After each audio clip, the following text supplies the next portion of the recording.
ఒక చిన్న గ్రామంలో ప్రకృతి మధ్యలో ఉన్న అందమైన ఇంట్లో రాము అనే ఒక చిన్న బాలుడు ఉండేవాడు. రాము చాలా చురుకైన వాడు, కానీ మాట వినడు. అల్లరి ఎక్కువ, చదువు తక్కువ. తల్లి అతన్ని చాలా ప్రేమగా చూసుకునేది. ఏం చేసినా పర్లేదు బాబు అని ముద్దాడేది. కానీ తండ్రి మాత్రం కాస్త కఠినంగా ఉండేవాడు. ఎప్పుడు ఒకే మాట చెప్పేవాడు, జీవితంలో నిజాయితీ చాలా ముఖ్యం. ఒకరోజు రాము స్కూల్కి వెళ్లకుండా స్నేహితులతో బయట తిరగాలని నిర్ణయించుకున్నాడు. ఈరోజు స్కూల్కి వెళ్ళకపోతే ఏమవుతుంది అని అనుకున్నాడు.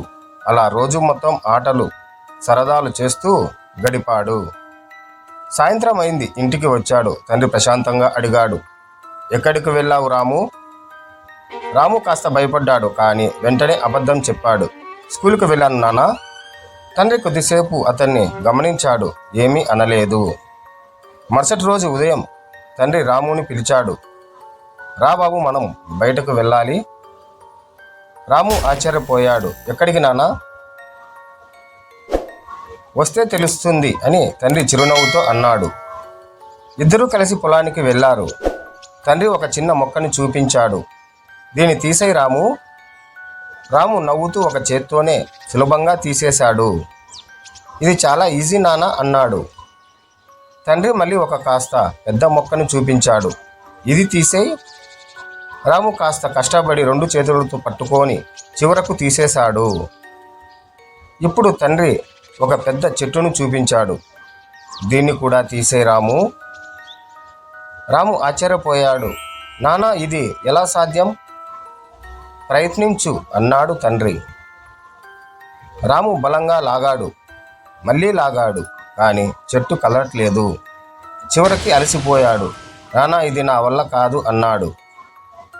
అప్పుడు తండ్రి రామును దగ్గరకు తీసుకొని అన్నాడు, బాబు, ఈ మొక్కల్లానే మన అలవాట్లు కూడా ఉంటాయి. చిన్నప్పుడే చెడు అలవాట్లు ఉంటే వాటిని సరిచేయడం చాలా సులువు. కానీ అవే అలవాట్లు పెద్దవైతే ఆ చెట్టులా మారిపోతాయి.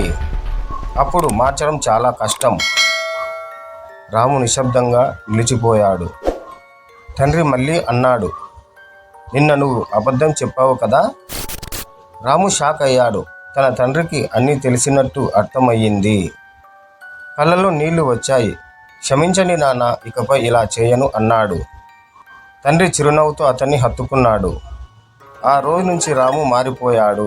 నిజం మాట్లాడటం, చదువు మీద దృష్టి పెట్టడం, మంచి అలవాట్లు పెంచుకోవడం ప్రారంభించాడు.